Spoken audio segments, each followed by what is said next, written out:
mwaramutse neza mwese.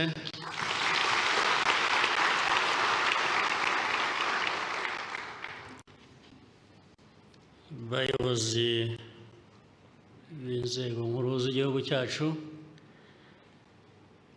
nyakubahwa ari Minisitiri w'Intebe umaze kurahira, abagize guverinoma n'abandi bayobozi baturahiriye imbere hano, abanyarwanda bose bakurikira uyu muhango, nagira ngo ntangirire kubasuhuza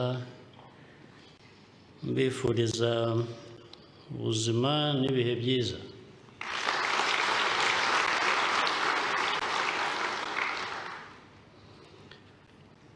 Ndabanza mpere ku gushimira byimazeyo Minisitiri ucyuye igihe, Prime Minister ucyuye igihe, Prime Minister Ngirente, nagira ngo mbanze mushimire akazi keza n'imyaka yari amaze agakora.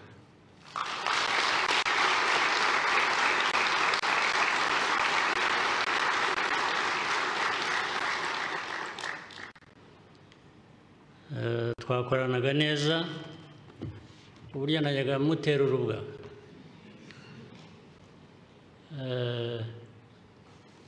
nkahera ku izina rye ngo Ngirente,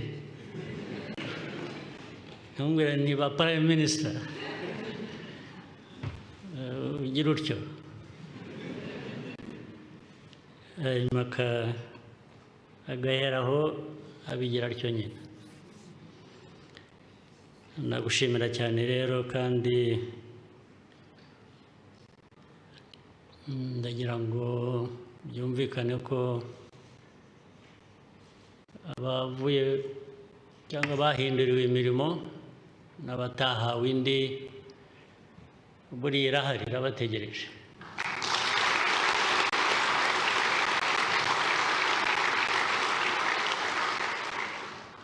Birahinduka gusa, ariko ntabwo birangirira aho ngaho, niko bikwiriye kumvikana.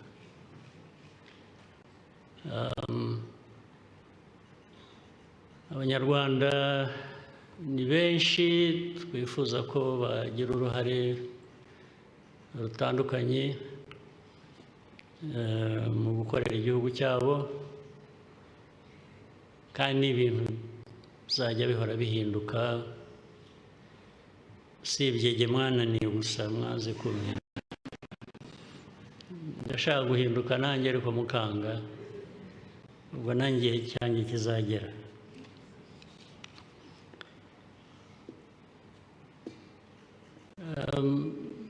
Ku bamaze kurahira rero, barahiriza inshingano bahawe, ndetse n'abari bari mu nshingano zitandukanye bategereje izindi bazabona. Nagira ngo mpere ku kuvuga ko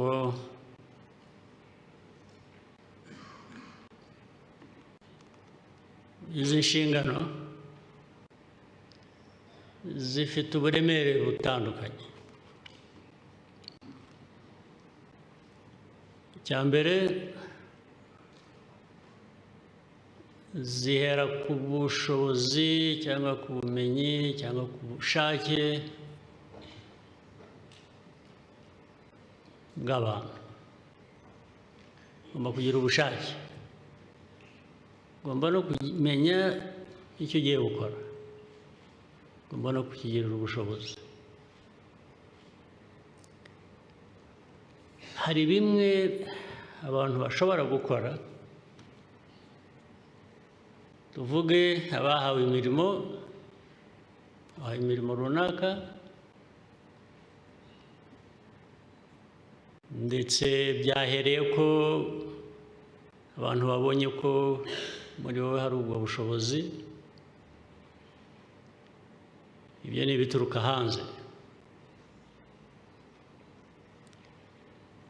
Ariko uko uzabikora n'ubushake ubikorana n'imyumvire ubikorana ko ako kazi karenze wowe gusa, kareba igihugu cyose, ibyo ntibyoroshye kugira ngo bituruke hanze mu baguhaye izo nshingano. Ni wowe birimo. Uko ubikoresha uhereye ku bikurimo, byo ni ibyawe rwose. Abantu bakwigisha, bakwibutsa, babwiriza, bakwegera ibyo byose, ariko iyo bitakurimo ngo ubyumve ibijyanye n'izo nshingano biri muri wowe, akazi ntabwo gashobora kugenda neza. Niyo wakwibutswa inshuro zingahe, niyo wakubitwa imijugujugu kangahe, niyo wagira uti, ibikurimo utabivanamo ngo ubikoreshe kubera ko bishingiye ku myumvire yawe n'ubushake bwawe, akazi ntikagenda neza. Impamvu rero nayo mbivuga, u Rwanda rwacu, aba banyarwanda batureba bakatubonamo byinshi, bakwiye no kutugirira icyizere ku bibazo bafite bahangana nabyo buri munsi, tugiye kubafasha kubikemura. U Rwanda rufite imiterere yarwo, hari aho rusa n'ibindi bihugu, cyane ibya Afurika, ariko hari n'aho dutandukaniye n'ibindi bihugu, byaba n'ibya Afurika byaba n'iby'ahandi hose. Dufite amateka yacu, dufite umuco wacu, dufite kamere yacu duheraho, dufite n'ibindi dusangiye n'Abanyafurika navugaga. Iyo ubona u Rwanda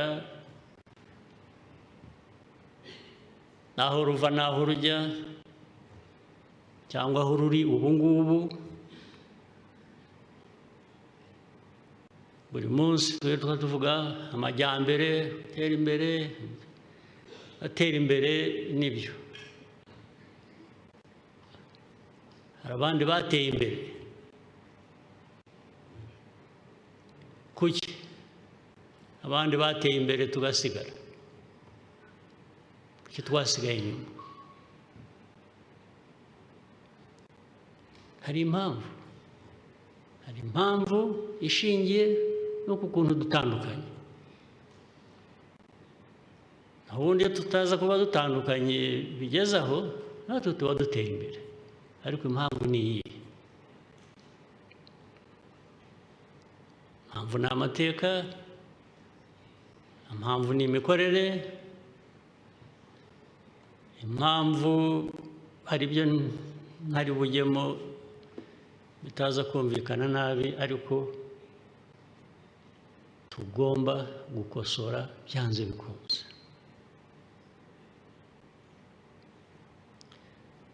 Ndetse no muri twe twicaye aha n'abandi handi, ariko ushobora kwibaza atari ko twabikosora dute. Hari abihebye barekuye, bazi ko Abanyarwanda, Abanyafurika tugomba kuba turi aho, turi abakene, turi mu mwiryane, hanyuma kandi hari abazaza kudukiza.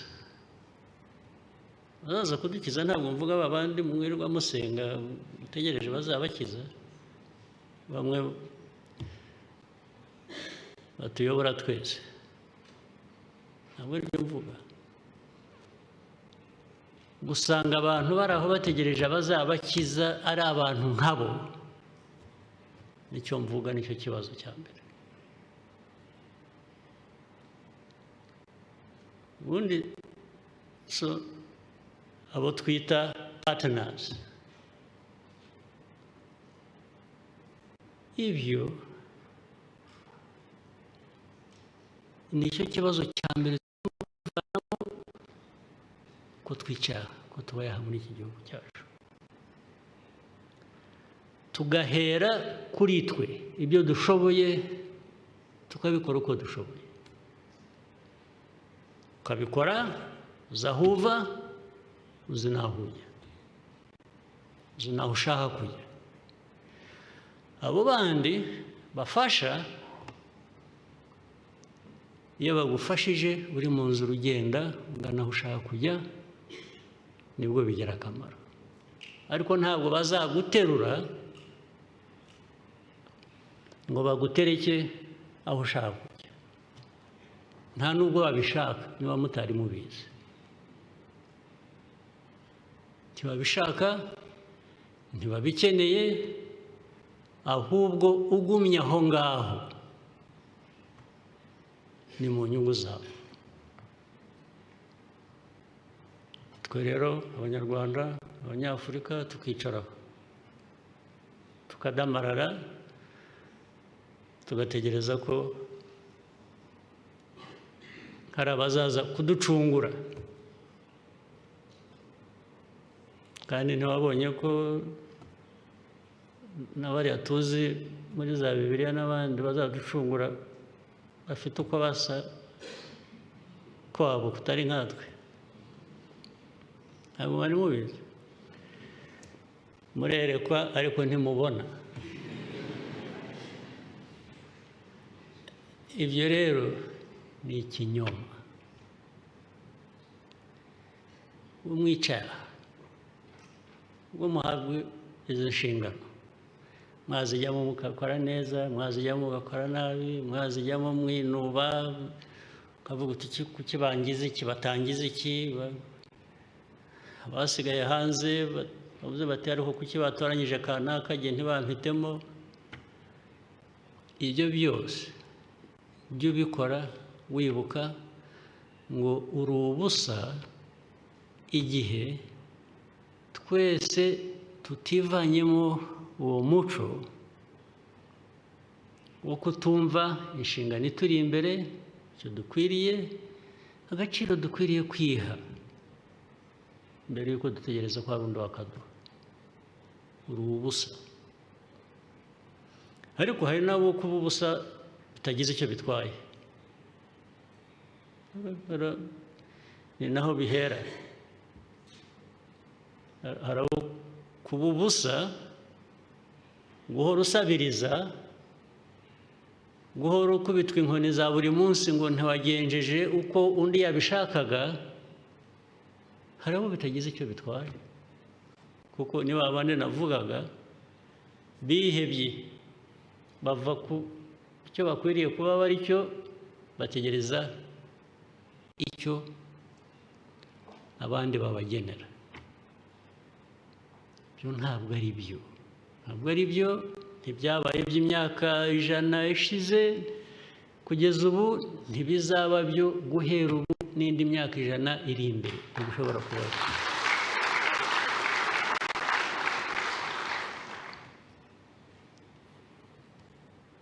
Niyo umuntu abivuga atya rero, ikibabaje ni uko ku mpande zombi ari twebwe turi aho ngaho hakwiriye gukosorwa, ari bariya nabo batugenza uko ukwiriye gukosorwa, bose twese hamwe turi kimwe, binyura mu gutwi kumwe bigahita mu kundi, bikakomeza uko byabaye imyaka yose ishize. Ndabivugira, nzahora mbisubiramo, tugomba kubisubiramo. Ndabibwira mwebwe abayobozi muri hamwe bafashe inshingano zo kuyobora. Niba mutabyumva, ubu nababwira ko turi mu ibasi tutazi n'aho ijya. Turi muri bisi, ufite umushoferi uyobora, adakora agisida, ariko abari mu bisi ntibazi aho bajya. Niko bigenda iyo abayobozi ibyo batabyumva. Tuzaduhora tugenda tuzunguruke muri iyo bisi, twisange aho twaturutse, aho twahereye urugendo. Abantu ntibavamo bavuge ngo twagarutse hahandi. Ubwo bamaze amasaha angahe bagenda mu bisi, bajya gusohokamo bagasanga bari aho batangiriye. Niko ari u Rwanda, ari Afurika, imiterere yacu, imikorere yacu, imyumvire yacu tutivanamo ngo hindura ibigomba guhinduka, niko bigenda.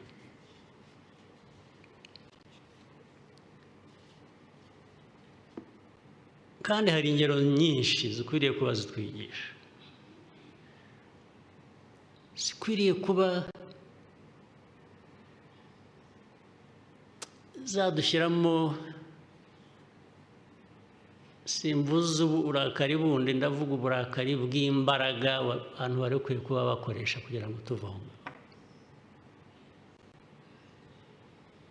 Ingero zirahari buri munsi, umunsi ku wundi, umunsi ku wundi, umunsi ku wundi. Umunsi w'amateka yacu,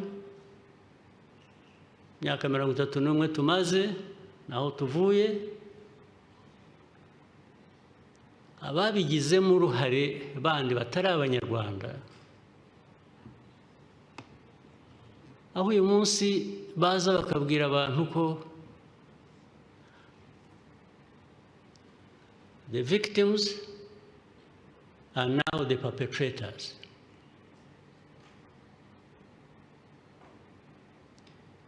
Barangiza, babigizemo uruhare, barabirebereye, barangiza bakazana amasomo yo kwigisha uko ukwiriye kubaho. Bakazana amasomo yo kwigisha demokarasi. Nabwo ntibe demokarasi gusa, kitwa bagashaka benshi liberal democracy. Liberal democracy, ngiye ko nahina mu magambo make, ni ukubwira ngo no muri ubwo bukene bwawe bwose, no mu ko wabaye, ibereho uko ushaka, niyo kwaba kukwica, ureke n'undi abeho uko ashaka, niyo kwaba kumwica, niyo mwese kwaba kubica. Nicyo bivuze. Bakoza kubikwigishaga, barangiza bakaza kukubwira uburenganzira bw'ikiremwa muntu. Muri mwebwe nimumbwire utazi ikiremwa muntu ninde? Aho ugomba kuba muri n'abaswa wenda. Aho bahereye babibigisha, imyaka igiye kugera 100, n'ubu ntimurabifata. Wahora wigishwa usubirirwamo icyo, ariko se ikiremwa muntu ninde? Wowe nturicyo, nk'uko n'undi akiriye. Ubu ukubwira ni ikiremwa muntu, nawe uri ikiremwa muntu. Unless people think we are dumb, we just have have no capacity to think or to act upon what we think and what we must do. The kind of disrespect that people, Rwandans, Africans, experience on a daily basis is staggering. But on the other hand, I don't entirely blame other people. We have a responsibility. Why don't we just reject it? What do you lack to reject it and raise questions you must raise about yourself first, but also about others? I can't quarrel with you just because you've been coming around and giving me lectures without blaming myself for committedly listening to you and going by what you are telling me that I know.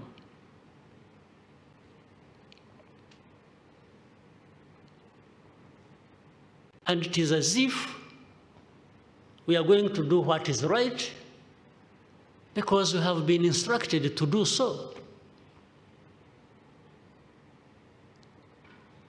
I mean, you must be having, you Africans, you Rwandans, you must be having problems to accept that. And for years. And even then, that is reflected on the way you go about your responsibilities, including these ones you have been sworn in for. It's as if you are doing it for other people other than yourselves and your people. How?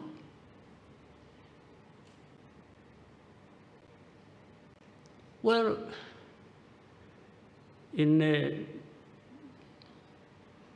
the civilized world we find ourselves today, you don't fight over anything and everything every day. You choose your fights. But you must choose the fights.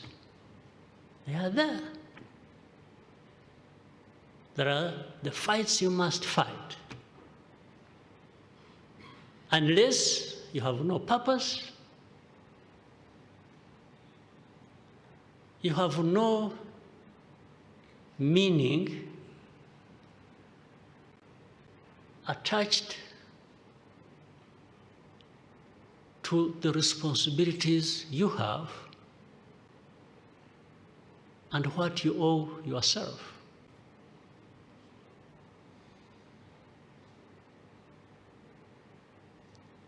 You see this every day. So, in short, hear what I'm talking about. The mindset must change. We can't be the same Rwandans, the same Africans we were 100 years ago, 50 years ago. We can't.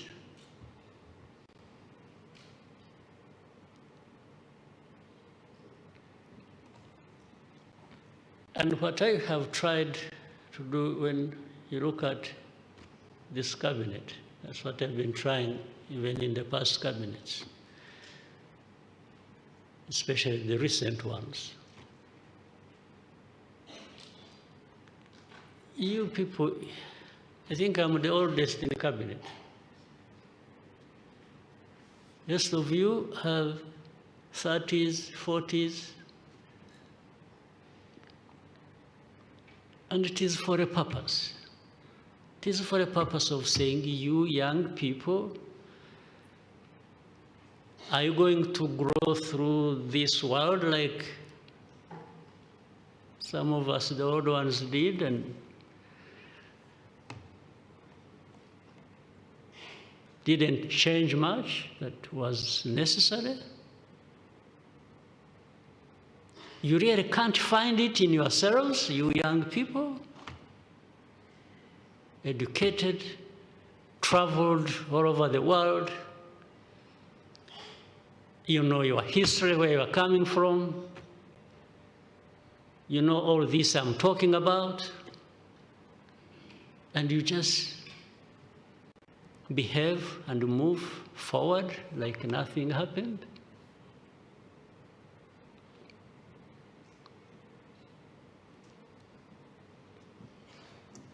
Then you start breeding a generation that just complains about things.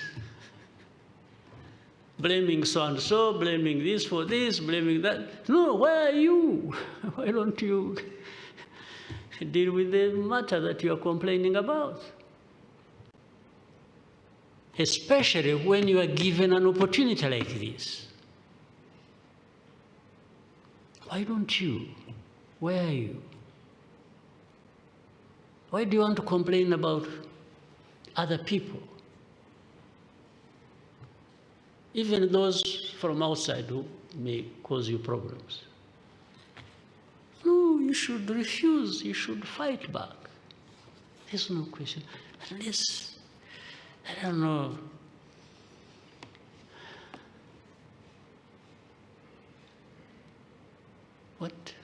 what medicine do you need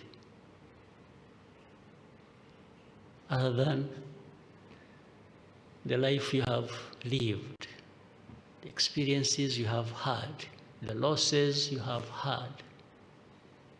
What else do you need?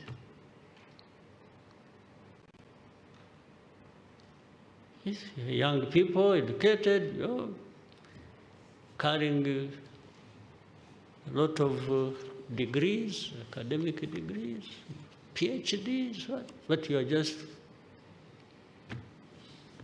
I mean, why don't you get this and, but you can't do it unless there's something in you have to correct, the mindset. Even your self-awareness and appreciating yourself and being aware that you can do something for yourself. And you have the capacity to fight back with ideas, with values. There is everything that you have to put to such a fight. So what do you need? What injection? What medicine you want? In the end, you have yourselves to blame. But that is if you are conscious of what you should be blaming yourself for.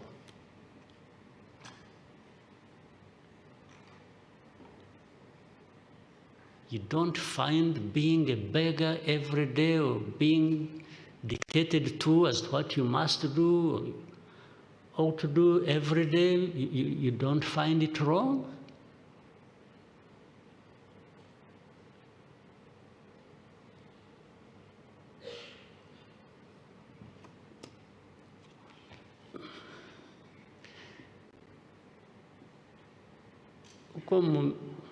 Abo batoya mwebwe mubyiruka n'abandi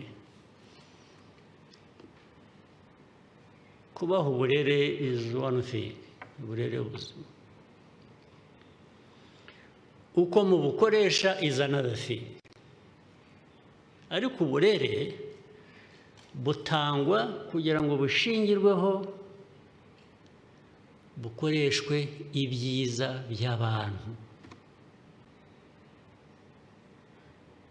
Kandi nta muntu waremye undi.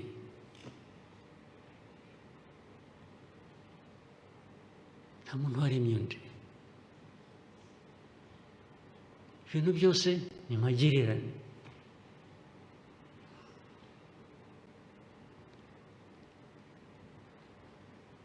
Ntabwo ari ukubivuga gusa, dukwiye no kubishingiraho ibikorwa dukora, hanyuma tukabona ibivuye muri ibyo bikorwa. Nagira ngo rero muri ayo magambo maremare nongere nshimire abayobozi mu nzego zitandukanye, ariko mbabwira ko namwe mwisuzume buri cyumweru, buri kwezi, mwisuzume murebe icyo mwahindura. Niba wanakoraga neza urusheho, urenze ku byiza wakoraga, kuko byose birashoboka, ariko hagombe kugira ibikorwa.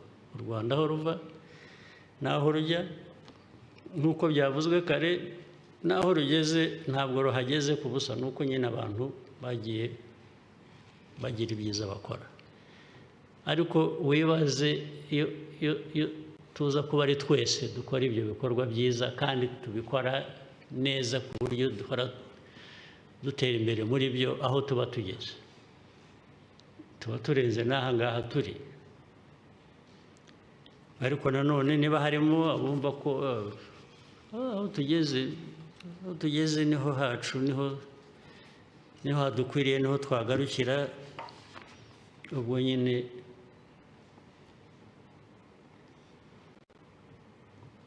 ikibazo kiracyahari. Ntabwo kuyavuga ari ukuyarangiza rero, ahasigaye ubwo ni ahanyu. Ibyanjye mba nayababwiye,